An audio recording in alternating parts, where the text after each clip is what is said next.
सो जय हिंद and hello everyone, welcome to our YouTube channel. तो आज के इस वीडियो में हम लोग डिस्कस करने वाले हैं कि हवलदार की पीईटी पीएचटी के लिए क्या यहाँ पर कट ऑफ रह सकती है।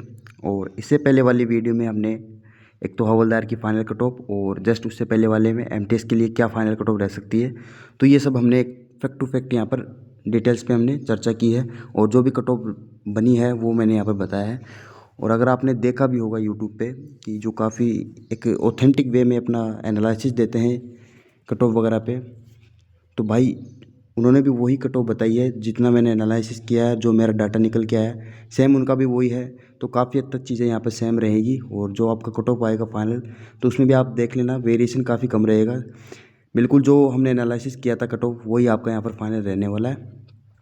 अब भाई इस वीडियो में मेरा एक जो टॉपिक था वो बाकी था हवलदार की पीईटी पीएचटी के लिए क्या यहाँ पर कट ऑफ रह सकती है।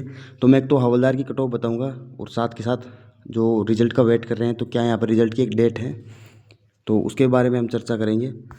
तो देखो सबसे पहले कट ऑफ निकालने के लिए हम प्रीवियस ईयर्स के डेटा को एनालिसिस करते हैं, क्योंकि विदाउट प्रीवियस ईयर्स हम कट ऑफ नहीं बता सकते क्योंकि किस हिसाब से क्या ट्रेंड चलता है तो उस हिसाब से हम चीज़ों को यहाँ पर एक एनालिसिस में काम लेते हैं। तो उस हिसाब से हम देखते हैं। देखो हवलदार की 2024 में आपको पता है कि काफ़ी अच्छी वैकेंसी थी।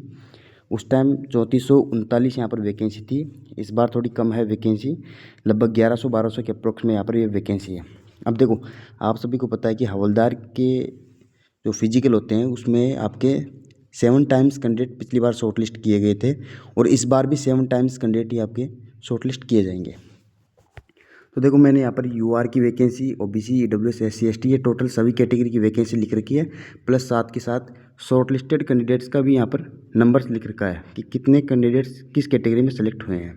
तो देखो यूआर में 1551 आपकी वैकेंसी थी और टोटल 10,857 यहाँ पर आपके सेलेक्ट हुए थे। और ओबीसी में मैं बात करूँ तो 792 आपके यहाँ पर वैकेंसी थी और 5544 यहाँ पर सेलेक्ट आपके हुए थे पीटी पीएचटी के लिए। इसके बाद में ईडब्ल्यूएस में आपकी 290 वैकेंसी और 2029 तक आपके सेलेक्ट हुए थे। ऐसे ही आपकी एससी एसटी में 516 और 299 वैकेंसी है और 3612 और 2030 तक यहाँ पर आपके सेलेक्ट यहाँ पर हुए थे पीटी पीएचटी के लिए। टोटल वैकेंसी 3439 यहाँ पर आपकी हवलदार की थी और टोटल आपके 24,072 सेलेक्ट हुए थे। अगर इसका आप निकालोगे रेशियो तो ये आपका आएगा 6.99, यानी वही आपका 7 टाइम्स तक एसएससी ने यहाँ पर पीटी पीएचटी के लिए शॉर्टलिस्ट किए थे। ठीक है, अब इसके बाद में भाई मैं आपको एक चीज़ बताता हूँ। जैसे कि आप सभी को पता होगा कि यूआर की जो होती है वैकेंसी वो सभी के लिए रिजर्व रहती है, मतलब जो ओबीसी, ईडब्ल्यूएस, एससी, एसटी ये सभी इसमें क्वालिफाई करते हैं। तो मैं यहाँ पर एक ओबीसी का क्राइटेरिया लेके चलता हूँ, क्योंकि अगर मैं ओबीसी की कट ऑफ यहाँ पर निकाल लेता हूँ तो अदर कैटेगरीज की निकालना काफ़ी ईजी हो जाएगा। तो इस हिसाब से देखो यहाँ पर जो आपके 10,857 कैंडिडेट्स थे उनमें आपके ओबीसी के कितने कैंडिडेट थे तो 4,300 4,368 कैंडिडेट यहाँ पर ओबीसी के आपके इन 10,857 कैंडिडेट में शॉर्टलिस्ट हुए थे। तो इस हिसाब से हम आगे देखते हैं। तो देखो 4,368 कैंडिडेट आपके ऐसे थे जो ओबीसी के यूआर में सेलेक्ट आपके हुए थे 10,857 में से। अब देखो मैं यहाँ पे एक डाटा लेके आया हूँ कि क्वालिफाइड ओबीसी इन यूआर कैटेगरी। तो देखो यूआर में 10,857 आपके थे, ओबीसी इन यूआर कैटेगरी आपके 4,368 कैंडिडेट थे। और अगर मैं इनका परसेंटेज निकालूं तो ये लगभग आपका 40% तक निकल कर आएगा। मतलब यूआर में जितने कैंडिडेट हैं टोटल उनका 40% आपका ओबीसी वाले उसमें होते हैं। और ये हर रिजल्ट की कहानी है, इसी में नहीं है। आप चाहे किसी का भी निकाल के देख लो, लगभग आपको वही 40, 45, 35 यही आपका इसी के आसपास डाटा देखने को मिलेगा।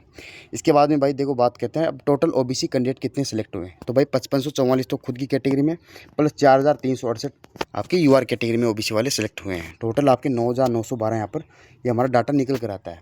अब देखो ओबीसी की वैकेंसी 792 थी 2024 में।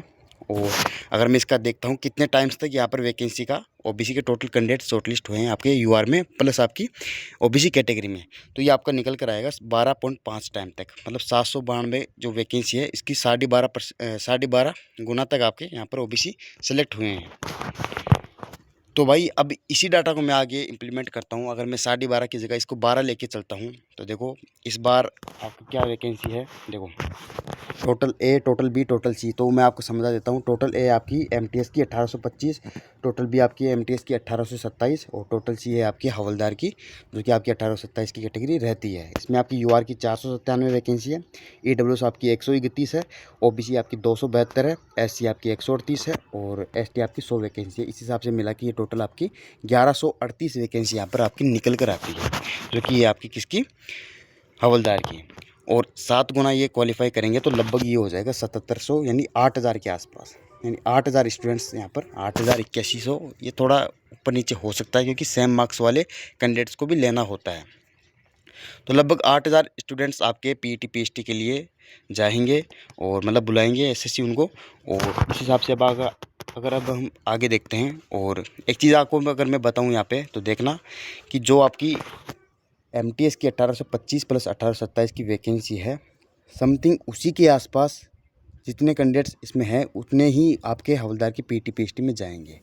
देखना अगर टोटल वैकेंसी में यहाँ पे निकालूँ तो एमटीएस की 6810 वैकेंसी है टोटल, 1825 प्लस 1827 वाली अगर दोनों को मैं इंक्लूड करूँ तो। और आपके पीटी पीएचटी में कितने कैंडिडेट जाएंगे, यानी 8000। इसका मतलब कि जितनी पीटी पीएचटी की कट ऑफ रहेगी उससे आपका 1-2 नंबर्स तक अपर साइड में आपकी एमटीएस की कट ऑफ देखने को मिलेगी। ठीक है, एक इस तरीके से भी हम यहाँ पर कट ऑफ मेज़र कर सकते हैं। और एक तरीका जो है, जो हम करते हैं बिल्कुल एनालिसिस, डीप एनालिसिस, तो उस हिसाब से हमने जो किया है। और जो ये पिछला वाला तरीका था, इसमें दोनों में बिल्कुल सेम वही हमारा जो डाटा निकल कर आ रहा है एनालिसिस का, कट ऑफ का, तो सेम बिल्कुल यहाँ पर फिट बैठ रहा है। अब देखते हैं भाई, जो मैंने एनालिसिस किया है उसको मैं आपको एक बार थोड़ा समझा देता हूँ कि किस हिसाब से मैंने एनालिसिस किया। चाहता तो मैं भी भाई ये कट ऑफ यहाँ पर लिख के दे देता कि ये कट ऑफ आपकी रहेगी, लेकिन मेरा ये फ़र्ज़ बनता है कि भाई जो मैंने एनालिसिस किया है वो भी आप तक मैं समझाऊँ। अगर मेरे और कोई भाई भी यहाँ पर एनालिसिस करते हैं तो उनको भी काफ़ी यहाँ पर हेल्प मिल सके, और शायद जो चीज़ें मैंने यहाँ पर गड़बड़ की है तो वो उनको मतलब करेक्ट कर सके और मेरे को कमेंट बॉक्स में यहाँ पर बता सके। ठीक है भाई, तो देखो हवलदार की पीटी पीएचटी का जो डाटा है उसमें मैं चर्चा करता हूँ। एनालिसिस का जो डाटा है देखो, तो इस हिसाब से 272 वैकेंसी है आपकी इस बार आपकी ओबीसी में हवलदार की पोस्ट पर। अगर मैं इसको 12.5 की जगह 12 टाइम्स लेता हूँ तो यह लगभग मेरे पास निकल कर आएगा 3267 के आसपास ये निकल कर आएगा। तो इसको मैं लिख रहा हूँ ये 3200 यानी 3200 स्टूडेंट्स आपके इस बार ओबीसी कैटेगरी में आपके सेलेक्ट होंगे हवलदार की फिजिकल के लिए। और ये आपके यूआर प्लस ओबीसी दोनों के बता रहा हूँ, क्योंकि यूआर में भी आपका कुछ कैंडिडेट्स रहते हैं और ओबीसी वाले, और ओबीसी में भी आपके रिजर्व में रहेंगे कैंडिडेट। तो ये समथिंग आपका निकल कर आएगा 3200।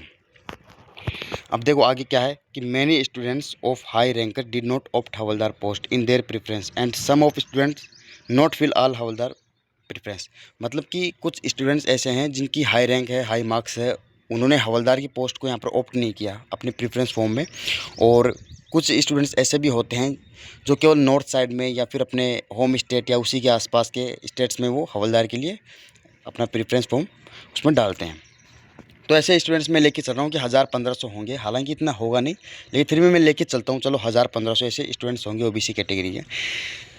तो अब होता क्या है कि आपका इस हिसाब से रैंक मित्र के अकॉर्डिंग आपके 4300-4500 रैंक तक आपका होना चाहिए। लेकिन रैंक मित्र में भी थोड़ा सा यहाँ पर दिक्कत आती है क्योंकि इसमें वो पूरा डाटा नहीं रहता।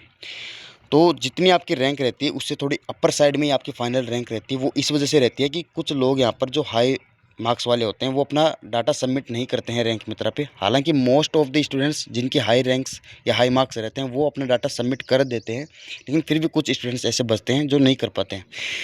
और दूसरी चीज़ कि जैसे जैसे आप रैंक मित्रा में हाई रैंक से लो रैंक की तरफ जाओगे तो आपका एक मल्टीप्लाइंग फैक्टर है वो भी आपका बढ़ता जाता है। मल्टीप्लाइंग फैक्टर क्या है, मैंने जस्ट पिछली वाली वीडियो में बताया कि अगर आपकी रैंक मित्रा 1000 दिखा रहा है आपकी नॉर्मलाइज रैंक, तो ये आपकी 1000 नहीं, इससे थोड़ा ऊपर रहेगी। थोड़ा ऊपर मतलब आपकी 1100 या 1200 तक रहेगी। ठीक है, तो आप जैसे हाई रैंक से लो रैंक की तरफ जाओगे तो ये मल्टीप्लाइंग फैक्टर आपका बढ़ेगा। और ये अगर मैं इसका एवरेज निकालता हूँ मल्टीप्लाइंग फैक्टर का तो ये मेरे पास 1.5 से 1.6 तक रहता है। हालांकि 3200 रैंक तक जो ओबीसी में रहेंगे उनमें इतना बैठेगा नहीं ये, मल्टीप्लाइंग फैक्टर, इनमें आपका वही रहेगा 1.2 1.3 तक। लेकिन फिर भी मैं जो ये डाटा था 1000-1500 स्टूडेंट्स का, इसको कंपनसेट करने के लिए मैं इसको 1.5 टाइम्स तक लेके जाता हूँ। तो अगर मैं इसको 1.5 टाइम्स तक लेके जाता हूँ तो ये आपका 4300-4500 स्टूडेंट्स रैंक तक रहेंगे आपके। तो इसको अगर मैं 1.5 से डिवाइड करता हूँ तो ये मेरा 2900-3000 रहेंगे। यानी कि आपकी एक्चुअल में 2900-3000 अगर आपकी रैंक है इन ओबीसी कैटेगरी, तो बिल्कुल आपका हवलदार के लिए कॉल आएगा पीईटी पीएचटी के लिए। अब देखते हैं भाई 2900-3000 रैंक किस मार्क्स पे आपका देखने को मिल रहा है। मैं नॉर्मलाइज मार्क्स की यहाँ पे बात कर रहा हूँ। तो उम्मीद करता हूँ कि यहाँ तक तो आपको अच्छे तरीके से समझ में आ गया होगा। एनालिसिस मैंने लिख के भी थोड़ा यहाँ पर लाया हूँ डाटा को, और एनालिसिस भी अच्छे तरीके से समझाने की कोशिश कर रहा हूँ। तो देखो, एक मेरे को ये स्क्रीनशॉट मिला था रैंक मित्रा के ही जो ग्रुप रहते हैं उसमें, तो उसमें ये था आपका 1,10,575 का जो अभी तक का अपडेटेड यहाँ पर है आपका रैंक मित्रा पर नॉर्मलाइज स्कोर का।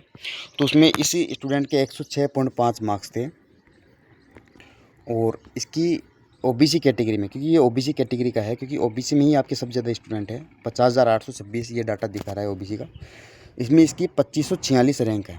ठीक है, अगर इसको मैं थोड़ा और इम्प्रूव करूँ, ये 2900-3000 तक किस मतलब मार्क्स तक जा सकता है, तो ये आपका जाएगा 107 मार्क्स पे। बिल्कुल 107 मार्क्स पे ये आपके 2900-3000 तक ये आपको देखने को मिलेगा।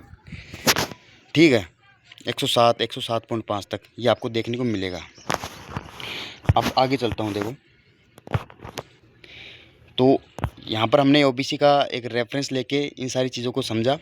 अब जो फाइनल कट ऑफ है आपकी, वो मैं उसको बता रहा हूँ। जो फाइनल मैंने अपनी तरफ से एनालिसिस किया है, ये फाइनल वो कट ऑफ नहीं है जो हवलदार के लिए फ़ाइनल जाएगी। ये फाइनल मेरे अकॉर्डिंग है पीईटी पीएचटी के लिए कि क्या कट ऑफ रह सकती है। तो फाइनल कंक्लूजन है हमारा। देखो यूआर में आपकी 108, ओबीसी में आपकी 107, ईडब्ल्यूएस में आपकी 107। ओबीसी ईडब्ल्यूएस का वो टाइम गया जब थोड़ा 1-2 नंबर का डिफरेंस हुआ करता था। अगर आपने अभी दिल्ली पुलिस ड्राइवर कांस्टेबल का रिजल्ट देखा होगा तो उसमें आपकी यूआर बराबर ईडब्ल्यूएस कट ऑफ थी, और ईडब्ल्यूएस से नीचे ही आपकी ओबीसी की कट ऑफ थी। और ऐसा ही एग्जांपल आप देख सकते हो सीजीएल का रिजल्ट, उसमें भी आपकी ईडब्ल्यूएस से थोड़ी सी कम कट ऑफ यहाँ पर ओबीसी की गई थी। हालांकि होता क्या था कि ओबीसी से आपकी कम रहती थी ईडब्ल्यूएस की कट ऑफ। ठीक है, और एससी में आपकी 103, एसटी में आपकी 98। तो देखो यूआर में आपकी 108 है, तो ये ±1 का वेरिएशन मैं यहाँ पे लेके चल रहा हूँ। ओबीसी में आपकी 107 ±1 का वेरिएशन में लेके चल रहा हूँ। ईडब्ल्यूएस में भी आपके ±1 का, लेकिन एससी और एसटी में थोड़ा एक एनालिसिस कर पाना काफ़ी कठिन होता है, तो उसमें मैं ±2 तक अपना ये मार्जिन लेके चल रहा हूँ। तो ये बिल्कुल 100% एक्यूरेट आपकी कट ऑफ रहेगी। जब रिजल्ट आएगा तब मैच कर लेना, इसी के आसपास ही आपको कट ऑफ देखने को मिलेगी। कि काफ़ी लोगों को ये वहम था कि जो कट ऑफ है पीईटी पीएचटी के लिए वो आपकी 95 या 100 तक ही रहेगी। तो बिल्कुल ये मिथ आपका पूरी तरीके से गलत है। और अगर मैं दूसरे तरीके से भी इस एनालिसिस को करेक्ट करने की कोशिश करूं, तो देखो मैंने एक आपको कट ऑफ बताई थी एमटीएस की फाइनल। वो क्या बताई थी? वो मैंने 110 के आसपास बताई थी। किसकी? यूआर की। और मैंने अभी एनालिसिस स्टार्ट करने से पहले क्या बोला कि आपकी हवलदार में 8000 स्टूडेंट्स को पीईटी पीएचटी के लिए बुलाया जाएगा, और आपकी एमटीएस में टोटल वैकेंसी कितनी है? 6810 वैकेंसी है। यानी कि जो हवलदार की कट ऑफ रहेगी ना, उससे आपका 1-2 नंबर ऊपर आपकी एमटीएस की कट ऑफ रहेगी फाइनल। तो मैंने एमटीएस की कितनी बताई? 110, और हवलदार की इस डाटा के अकॉर्डिंग कितनी निकल के आ रही है? 108। तो ये दोनों तरीके से ही प्रूव हो रहा है कि कट ऑफ बिल्कुल काफ़ी एक्यूरेट ये रहेगी। तो जिस भी स्टूडेंट के अगर रैंक मित्रा के अकॉर्डिंग, ना कि रैंक गुरुजी, ठीक है, रैंक मित्रा के अकॉर्डिंग ये नॉर्मलाइज स्कोर इस रेंज में आ रहा है, तो बिल्कुल उसके पास हवलदार का पीईटी पीएचटी का बिल्कुल कॉल आएगा। और रेडी रहना भाई अपने हवलदार की पीईटी पीएचटी के लिए। मैं एक डेडिकेटेड सेपरेट वीडियो ले आऊँगा कि किस तरीके से यहाँ पर ये फिजिकल कंडक्ट करवाते हैं, क्योंकि मैंने भी इसका 2 बार दे रखा है। काफ़ी कुछ इतना होता नहीं है, बहुत आसान होता है। अगर इसमें आप इस तरीके से समझ जाओ, इसमें अगर मैं आपको पासिंग रेशियो बताऊँ तो 100 में से लगभग ये मान के चलो 95 स्टूडेंट्स इसमें पास कर जाते हैं। इतना ईजी लेवल का ये होता है, नाम मात्र का पूरा फिजिकल होता है बस ये। लेकिन एक बेनिफिट इस बार ये भी मिलेगा, ये तो देखो पीईटी की कट ऑफ है, लेकिन फाइनल में थोड़ा कम वेरिएशन रहेगा। जो मैंने बताया उससे उतनी नहीं जाएगी, लेकिन हो सकता है उतनी चली भी जाए। लेकिन अगर एक हम ये एस्पेक्ट सोच के चले कि जो सीजीएल वाले स्टूडेंट है, अगर वो हवलदार का पीईटी पीएचटी स्किप कर दे तो भाई जो फिर मैंने कट ऑफ बताई है उससे कम ही रहेगी फिजिकल क्या फाइनल कट ऑफ मैं बता रहा हूँ हवलदार की, जो पिछले वाली वीडियो में मैंने डिस्कस किया था। तो देखते हैं भाई क्या रहता है, क्योंकि जो होता क्या है कि आपके सीजीएल वाले स्टूडेंट होते हैं वो एमटीएस का भी डालते हैं, सीएचएसएल का भी डालते हैं। तो उनका सीजीएल का तो पहले क्लियर हो ही गया, रिजल्ट आपका आ ही जाएगा फाइनल सीजीएल का एमटीएस से पहले। इसके पीटी पीएचटी कंडक्ट होंगे उससे पहले। तो उम्मीद है कि काफ़ी स्टूडेंट यहाँ पर स्किप कर देंगे, तो ये एक अच्छा चांस यहाँ पर बन भी जाएगा। तो भाई ये था हमारा कट ऑफ का एक एनालिसिस। और अब भाई बात करते हैं रिज़ल्ट डेट का, कि काफ़ी आपके डाउट चल रहे हैं कि रिज़ल्ट भाई कब तक आएगा। तो मैंने एक शॉर्ट्स में भी ये डेट बताई थी 15 से लेकर 22 मई तक। तो देखते हैं भाई, मेरे को भी कहीं से पता चला है कि 15 से लेकर 22 मई तक ये आपका रिज़ल्ट आ सकता है, क्योंकि मेरे को जहाँ से पता चला है वो मेरे को हमेशा अपडेट देता रहता था। और मैं अपने टेलीग्राम जो चैनल है वर्सेटाइल बैक बेंचर, अगर किसी ने ज्वाइन नहीं कर रखा है तो ज्वाइन कर लीजिए भाई, डिस्क्रिप्शन बॉक्स में आपको लिंक मिल जाएगा। तो भाई वो मेरे को कुछ भी अपडेट आने से पहले मेरे को दे देता कि ये अभी इंटरनली ये सारी चीज़ें चल रही है। अदर डिपार्टमेंट की वो देता था, जैसे रेलवे वगैरह में, आईबी वगैरह में, एसएससी वगैरह में, तो काफ़ी हद तक उसकी एक्यूरेट रहती थी। मतलब ये मान के चल लो कि अगर उसने 10 मेरे को अपडेट दी है तो उस 10 में से 7 अपडेट उसकी बिल्कुल सही रहेगी और 3 में उसका थोड़ा सा ऊपर नीचे हो जाता था। तो उसने मेरे को ये बताया कि रिज़ल्ट आपका 15 से लेकर 22 मई तक आ जाएगा। अगर दिल्ली पुलिस कांस्टेबल का टाइम पर आ गया तो, एससीएम का टाइम पर आ गया तो, रेडब्ल्यू टीपीओ का टाइम पर आ गया तो, अगर ये टाइम पर नहीं आया तो भाई फिर ये थोड़ा और ऊपर जा सकता है। तो इस हिसाब से ये सारा डाटा मैंने आपको डिस्कस किया, जो डेट है वो मैंने आपको बताई। तो भाई अगर आपको हमारा एफर्ट्स थोड़ा सा भी अगर पसंद आया है तो चैनल को ज़रूर सब्सक्राइब कीजिए, अपना सपोर्ट बनाए रखिए। और जो हमारा टेलीग्राम ग्रुप है, टेलीग्राम चैनल है, इसका लिंक आपको डिस्क्रिप्शन बॉक्स में, कमेंट बॉक्स दोनों में मिल जाएगा, वहाँ से आप ज्वाइन कर लीजिए। और जो भी आपका डाउट रहता है पर्सनली आप मेरे को डीएम करके अपना डाउट सॉल्व आउट कर सकते हैं। और मिलते हैं नेक्स्ट वीडियो में। आपको नेक्स्ट वीडियो को क्या टॉपिक चाहिए तो उसका आप कमेंट बॉक्स में अपना ओपिनियन दे सकते हो। तो टेक केयर, बाय, जय हिंद।